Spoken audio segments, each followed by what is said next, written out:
Dumating kina Don at May mula sa mga kapitbahay at mga kaibigan ang nangyari kay Dimple. Agad nila itong dinalaw upang kamustahin. Wala po talaga akong gana kumain.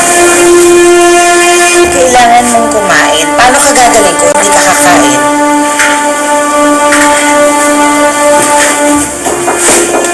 Ayan o.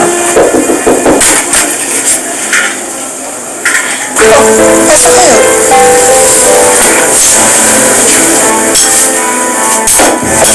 Anong ginagawa niya dito?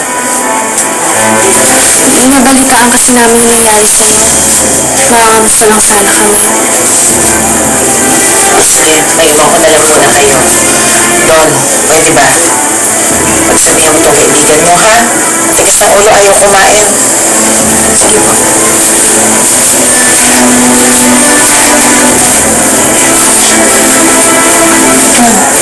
Kahit ako sa akin na rin. Hindi na ako problemahin. Ako lang ako.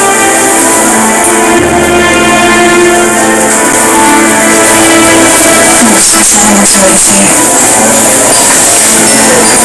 Sa lahat ng nangyari.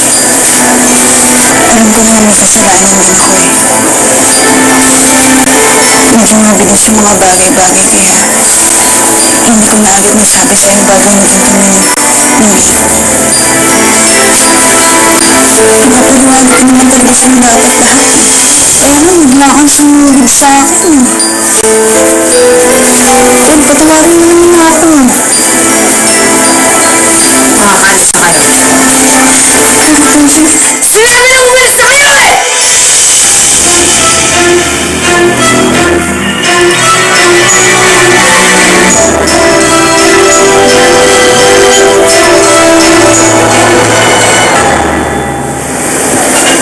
Honey? May problema ka ba? Parang lalo yung isip mo ah. Dahil guilty pa rin kasi ako eh. Akala ko mo papatawad na ako nito. Humingi ka na ng sorry kay Paul pero hindi na tinanggap. Kaya huwag mo na isipin yun. Hihirapan na rin ako. Ang bigat sa loob ko na binigo ko siya.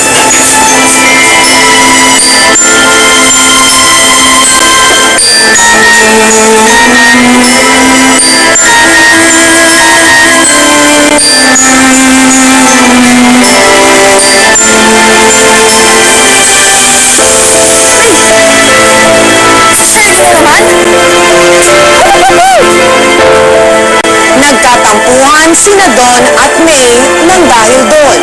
Subalit agad din naman silang nagkaayos. Makalipas ang ilang buwan, nagkaharap-harap sina Dimple, Don at May sa face-to-face. Talaga makalimutan yung ginawa niya sa akin. Pero kaya ko po siyang patawarin. Kiss mo na lang ako kung gusto mo.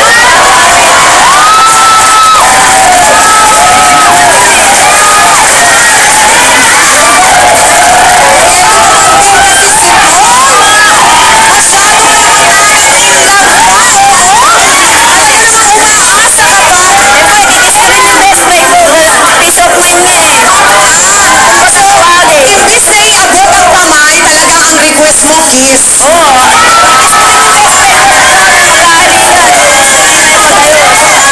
O sige, group hug na nga muna.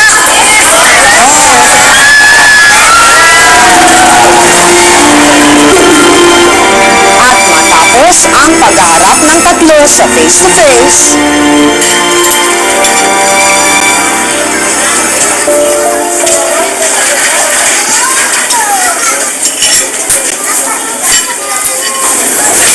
Honey, ayaw mo ba ng ulam?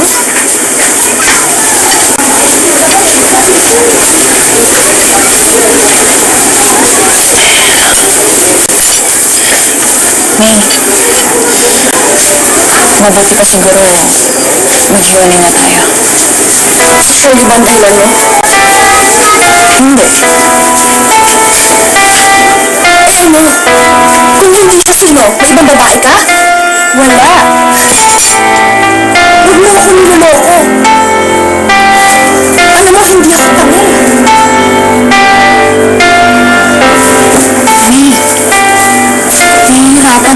ako eh. Hindi ko kaya pagpatuloy yung relasyon natin dahil alam ko nahihirapan si Paul. Hindi kaya ng dibdib ko natanggapin yung sinigot kita sa kanya. Kaya para manahimik tayong lahat, dapat na tayo. Hindi ako tama! Alam mo ha? Gumagawa ka ng dahilan mo eh! Para-parehas kayong mga tomboy! Kung magbababae ka, panindigan mo! Diretsuhin mo ako! Yan yung talaga yung dahilan mo kaya iiwan mo ako! Ginagawa kong dahilan si Paul! Hindi nagtagal ay nabalitaan ni Dimple ang paghihiwalay ni Don at May. Okay lang ba? Opo, Nay. Sinasabi mo lang na okay ka, pero alam ko, may dinaramdam ka pa. Anak, tama naman ang desisyon mo na makipaghiwalay kay May. Dahil hindi na nakakabuti sa iyo ang relasyon niyo. Sa simula pa lang naman, alam ko na hindi maganda ang kalalabasan ng pagsasama ninyo dahil naagrabyado ninyo si Dimple. Anak, pag nagugutom ka na, pumasok ka lang sa loob ha. May pagkain na doon.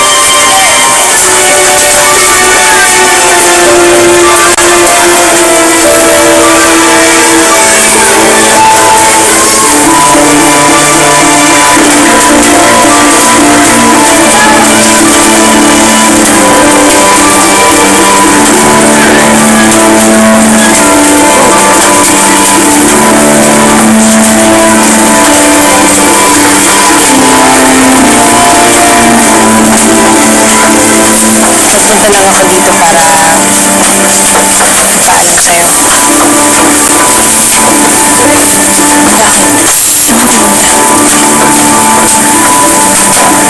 Babalik kami ng nanay ko sa Olongapo sa mga kamag-anak namin. Ganun ba?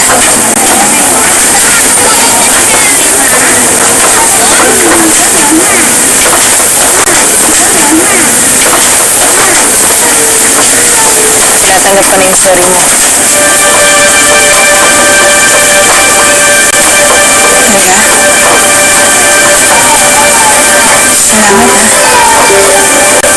Hindi na naaring wala ka sa sabihin. Ano?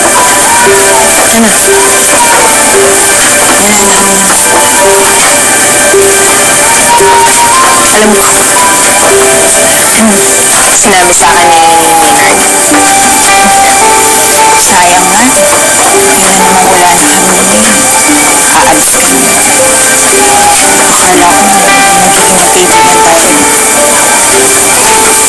Akala ko magiging magkaibigan tayo. Pwede naman eh. Diba? Tol? Pwede mo kita i-text.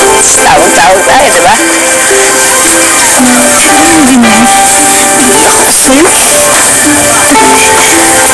At saka, alam mo, Tol, tandaan mo.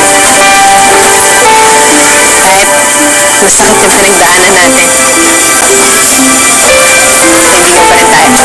Oo naman.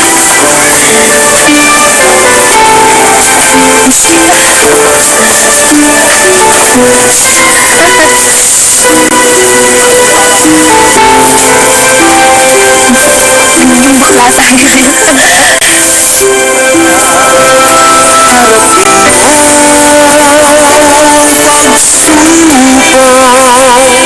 Tibayan Si Dimple ay talagang magkaibigan. Dahil lang sa isang babae, nagkaroon ng lamat ang kanilang, yun talagang tunay na pagkakaibigan. May mga pagkakataon na talagang umabot sa sakdulan yung kanilang pride, mas maigi na magkahiwalay sila.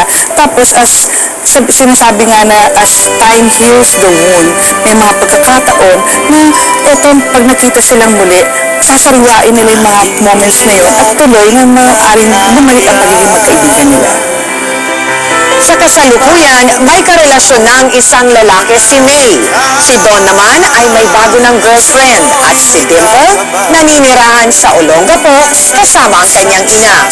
Sa kwento ng kanilang pag-iibigan at pagkakaibigan, natutunan natin na ang pag-ibig walang pinipiling kasarian at ang tunay na pagkakaibigan, lalo na kung malalim ang pinagsamahan at hindi ito agad-agad natitinag at nabubuwag.